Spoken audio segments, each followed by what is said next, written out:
দুনিয়াতে যত ফজিলতপূর্ণ আমল আছে, যত ফজিলতপূর্ণ আমল আছে সারা দুনিয়াতে, হাদিসের সকল ভান্ডার, কোরআনে কারীমের সকল আয়াত, এই সবগুলো অ্যানালাইসিস করলে সবচাইতে ফজিলতপূর্ণ যে আমল, যে আমলের সওয়াব সবচাইতে বিপুল পরিমাণে, সে আমলটি মসজিদ সংশ্লিষ্ট, মসজিদের সাথে সম্পর্কিত, আমরা অনেকেই জানি না।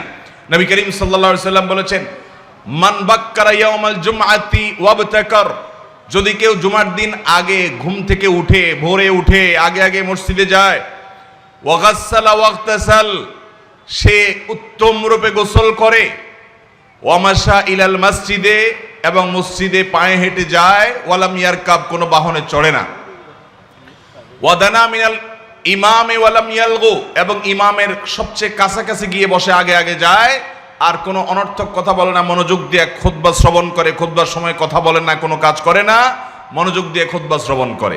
এই চারটা কাজ যদি করে, আবারও বলছি চারটা কাজ, মান গাসসালা ইয়াউমাল মান বাক্কারা ইয়াউমাল জুমআতি ওয়াবতাকার, জুমার দিন যে আগে আগে উঠে, ভোরে উঠে এবং আগে আগে মসজিদে যায়, ফজর জামাতের সাথে পড়ে, জুমা আগে পড়ে, আগে যায়, এবং গোসল করে উত্তম রূপে, মসজিদের দিকে পায়ে হেঁটে যায়, কোনো বাহনে চড়ে না, আর ইমামের কাছাকাছি যেয়ে বসে, কোনো অনর্থক কাজ করে না, এই চারটি কাজ যদি কোনো মানুষ করে, নবী করিম সাল্লাল্লাহু আলাইহি সাল্লাম বলেছেন, তাকে ওই যে মসজিদের দিকে পায়ে হেঁটে আসলো, সে প্রত্যেক কদমের বিনিময়ে, যতগুলো পা ফেললো সে, প্রতি পায়ের বিনিময়ে, প্রতি কদমের বিনিময়ে 1 বছর রাত জেগে তাহাজ্জুদ পড়া এবং দিনে রোজা রাখার সওয়াব আল্লাহ তাআলা দান করবেন, শুধু এক কদমের কারণে। তাহলে আপনার বাড়ি থেকে যদি 100 কদম মসজিদের দূরত্ব হয়, তাহলে আপনি এই চারটা শর্ত পূরণ করলে আল্লাহ রাব্বুল আলামিন আপনাকে 100 বছর ইবাদত, রাত জেগে ইবাদত, দিনে নফল রোজা রাখার সওয়াব দিবেন, যেটি আমাদের দ্বারা কোনোদিনই পালন করা সম্ভব নয়। মুহতারাম হাজিরিন, এত বিপুল পরিমাণ ফজিলত আল্লাহ রাব্বুল আলামিন দিবেন শুধুমাত্র মসজিদ সংশ্লিষ্ট এই আমলের কারণে। মসজিদের মর্যাদা আল্লাহ তাআলার কাছে কত বেশি সেটা বলাই বাহুল্য। সর্বশেষ পয়েন্ট হলো 6 নম্বর, মসজিদের মর্যাদা সংশ্লিষ্ট অনেকগুলো বিষয় আছে, এগুলো সারা রাত বলে হয়তো শেষ করা কঠিন হবে, আমি সেদিকে খুব বেশি কথা দীর্ঘায়িত করব না, শেষ পয়েন্ট বলছি। মসজিদে গিয়ে ইবাদত করা তো বটেই, মসজিদের সাথে সংশ্লিষ্ট ইবাদত আছে অগণিত, অনেক। মসজিদে গিয়ে কেউ যখন জামাতে শামিল হবে, তখন তাকে আল্লাহ তাআলা 27 গুণ বেশি সওয়াব দান করবেন, জামাতে শামিল হলেই এই সওয়াব পাওয়া যাবে। ঠিক মসজিদে গিয়ে যদি কেউ সামনের কাতারে নামাজ পড়ে, তাহলে তার মর্যাদা এত বেশি। নবী করিম সাল্লাল্লাহু আলাইহি সাল্লাম বলেছেন, মসজিদের সামনের কাতারে নামাজ পড়ার মর্যাদা যদি মানুষ বুঝতো, তাহলে সামনের কাতারে মুসল্লিদেরকে লটারি করে জায়গা দিতে হতো, সবাই চেষ্টা করতো সামনের কাতারে যাওয়ার জন্য। এই সব ফজিলত মসজিদের কারণে। আল্লাহ রাব্বুল আলামিন মসজিদের এই ফজিলতগুলোকে অনুধাবন করে, মসজিদের হক আদায় করে, নবী করিম সাল্লাল্লাহু আলাইহি সাল্লাম এবং খোলাফায়ে রাশিদা যে মসজিদ নির্মাণ করেছেন, তাদের মসজিদকে যেভাবে আবাদ করেছেন, যেভাবে আদর্শ মসজিদ গড়ে তুলেছেন, যেভাবে গোটা পৃথিবীকে নেতৃত্ব দিয়েছেন, মানবতার সকল সমস্যার সমাধান মসজিদ থেকে করেছেন, আল্লাহ তাআলা আমাদের মসজিদগুলোকে সেরকম আদর্শ মসজিদ, সেরকম মডেল মসজিদ, সেরকম সমাজকে উন্নয়নকারী মসজিদ হওয়ার তৌফিক দান করুন। মুহতারাম হাজরিন, আজ জুমার রাত, বৃহস্পতিবার সন্ধ্যার পর থেকে জুমার দিন কাউন্ট শুরু হয়ে যায়। জুমার রাত এবং দিনের গুরুত্বপূর্ণ একটা আমল হলো বেশি বেশি দুরূদ পাঠ করা। নবী করিম সাল্লাল্লাহু আলাইহি সাল্লাম বলেছেন, আকসিরু আলাইয়া মিনাস সালাতি মিন ইয়াউমিল জুমআতি ওয়া লাইলাতিল জুমআহ, অর্থাৎ জুমার দিন এবং জুমার রাত, হিজরি বর্ষ অনুপাতে রাত আগে আসে, সেই হিসাবে বৃহস্পতিবার সন্ধ্যা থেকেই জুমা শুরু হয়ে যায়, আর বৃহস্পতিবার দিবাগত রাত, এটা জুমার রাত। তো নবী আলাইহিস সালাম বলেছেন, জুমার দিন এবং জুমার রাত, অর্থাৎ বৃহস্পতিবার দিবাগত রাত এবং জুমার দিন শুক্রবারের দিন, এই পুরো সময়টুকু তোমরা আমার প্রতি বেশি বেশি দুরূদ প্রেরণ করো। ফাইন্না সালাতাকুম মা'রুদাতুন আলাই, কারণ তোমরা যে দুরূদ আমার প্রতি প্রেরণ করো, এগুলো আল্লাহর ফেরেশতারা আমার কাছে নিবেদন করে, উপস্থাপন করে এবং বলে, হে আল্লাহর রাসূল, আপনার কাছে পৃথিবীর অমুক প্রান্ত থেকে অমুকের সন্তান অমুক দুরূদ প্রেরণ করেছে, এই দুরূদ, এই কোয়ালিটি। নবী সাল্লাল্লাহু আলাইহি সাল্লামের কাছে তার বিস্তারিত বিবরণ পেশ করা হয়ে থাকে।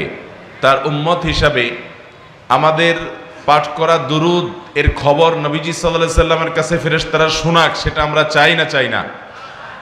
তাহলে আমাদেরকে এই বৃহস্পতিবার সন্ধ্যা থেকে শুক্রবার সন্ধ্যা সময়ের আগ পর্যন্ত, সূর্য অস্ত যাওয়ার আগ পর্যন্ত এই পুরো সময় ধরে বেশি বেশি দুরূদ পাঠ করতে হবে এই আমলটা করবো তো ইনশাআল্লাহ। আজকের এই মাহফিল থেকে আসুন আমরা এই আমলটা শিখে যাই এবং প্রতিজ্ঞা করে নেই যে আমি আমার পরিবারের সদস্য, আমার পরিচিত অপরিচিত, পাড়া প্রতিবেশী, আমার অধীনস্থ সমস্ত মানুষদেরকে আমি এই আমল শেখাবো, নিজে আমল করব। কারণ নবী করিম সাল্লাল্লাহু আলাইহি সাল্লামের প্রতি দুরূদ প্রেরণ করার আমলের ফজিলতার মর্যাদা এত বেশি যে আল্লাহ সুবহানাহু ওয়া তাআলা, যে ব্যক্তি একবার নবীজির প্রতি দুরূদ প্রেরণ করে, আল্লাহ তাআলা ওই দুরূদ প্রেরণকারীর প্রতি 10 বার রহমত নাজিল করেন। অতএব আমরা বেশি বেশি দুরূদ পড়ব তো ইনশাআল্লাহ। এর জন্য ওযুও জরুরি নাই, বিনা ওযুতেও আপনি পড়তে পারবেন। দরুদ ইব্রাহিম যেটা নামাজে পড়েন এটা পড়তে পারেন, সাল্লাল্লাহু আলাইহি সাল্লাম শুধু এটা পড়তে পারেন, আল্লাহুম্মা সাল্লি আলা মুহাম্মদ ওয়া আলা আলি মুহাম্মদ শুধু এটুকু পড়তে পারেন। যে কোনোভাবে আমরা বেশি বেশি এই জুমার রাত এবং জুমার দিনে দুরূদ পাঠ করব। আজকের মাহফিল থেকে যেহেতু জুমার রাত, সে উপলক্ষে আমি কথাটি, এই আমলটি বলে দিলাম। আল্লাহ তাআলা আমাদের সবাইকে সারা জীবন এই আমলটি ধরে রাখার তৌফিক দান করুন। সবার চেষ্টা করব তো ইনশাআল্লাহ। মোহতারাম হাজরিন, আমি আলোচনার শুরুতে একটা আমলের কথা আপনাদেরকে ওয়াদা করাইছি। কি আমল সেটা কে বলতে পারবেন? দরুদ শরীফের আমল। প্রত্যেক বৃহস্পতিবার সন্ধ্যা থেকে শুক্রবার সন্ধ্যার আগ পর্যন্ত বেশি বেশি করে পড়বেন তো ইনশাআল্লাহ।